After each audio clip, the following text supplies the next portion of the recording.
Jeffrey Epstein എന്ന വ്യക്തിയെക്കുറിച്ചുള്ള രഹസ്യരേഖകളും സാക്ഷ്യങ്ങളും അടങ്ങിയ രേഖകളെയാണ് സാധാരണയായി എപ്സ്റ്റീൻ ഫയൽ എന്ന് വിളിക്കുന്നത്. എപ്സ്റ്റീൻ ഫയൽ എന്താണ്? എപ്സ്റ്റീൻ നടത്തിയതായി ആരോപിക്കപ്പെട്ട ലൈംഗിക പീഡന കേസുകൾ സംബന്ധിച്ച കോടതി രേഖകൾ, സാക്ഷികൾ പറഞ്ഞ വിവരങ്ങൾ, കോൺടാക്ട് ലിസ്റ്റുകൾ, യാത്രാരേഖകൾ എന്നിവയാണ് ഈ ഫയലുകളിലുള്ളത്. നിരവധി പ്രശസ്തരും രാഷ്ട്രീയ നേതാക്കളും സമ്പന്നരും അയാളുമായി ബന്ധമുണ്ടായിരുന്നുവെന്ന ആരോപണങ്ങൾ കാരണം ഈ ഫയലുകൾ ലോകം മുഴുവൻ ശ്രദ്ധ നേടി. പ്രധാന കാര്യങ്ങൾ: എപ്സ്റ്റീൻക്കെതിരെ പല പ്രായപൂർത്തിയാകാത്ത പെൺകുട്ടികളെ ലൈംഗികമായി പീഡിപ്പിച്ചുവെന്ന കുറ്റം ആരോപിക്കപ്പെട്ടു. അയാളുടെ സ്വകാര്യ വിമാനമായ ലൊലീറ്റ എക്സ്പ്രസിൽ പല പ്രമുഖരും യാത്ര ചെയ്തുവെന്ന് രേഖകളിൽ പറയപ്പെടുന്നു. 2019 അറസ്റ്റ് ചെയ്തതിനു ശേഷം മെട്രോപൊളിറ്റൻ കൊറക്ഷണൽ സെന്റർ എന്ന ജയിലിൽ അയാൾ മരിച്ച നിലയിൽ കണ്ടെത്തപ്പെട്ടു. എന്തുകൊണ്ട് ഇത്ര ചർച്ച? എപ്സ്റ്റീൻ പല ശക്തിയുള്ള ആളുകളുമായി ബന്ധമുണ്ടായിരുന്നുവെന്ന് പറയപ്പെടുന്നു. അതിനാൽ ആരൊക്കെയാണ് അതിൽ ഉൾപ്പെട്ടിരിക്കുന്നത് എന്നത് ലോകം മുഴുവൻ അന്വേഷിക്കുന്ന വിഷയമായി.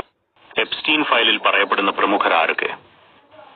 ജെഫ്രി എപ്സ്റ്റീനോടൊപ്പം ബന്ധമുണ്ടായിരുന്നുവെന്ന് രേഖകളിൽ പരാമർശിക്കപ്പെട്ട ചില പ്രമുഖരുടെ പേരുകൾ കോടതി ഡോക്യുമെന്റുകളിൽ വന്നിട്ടുണ്ട്.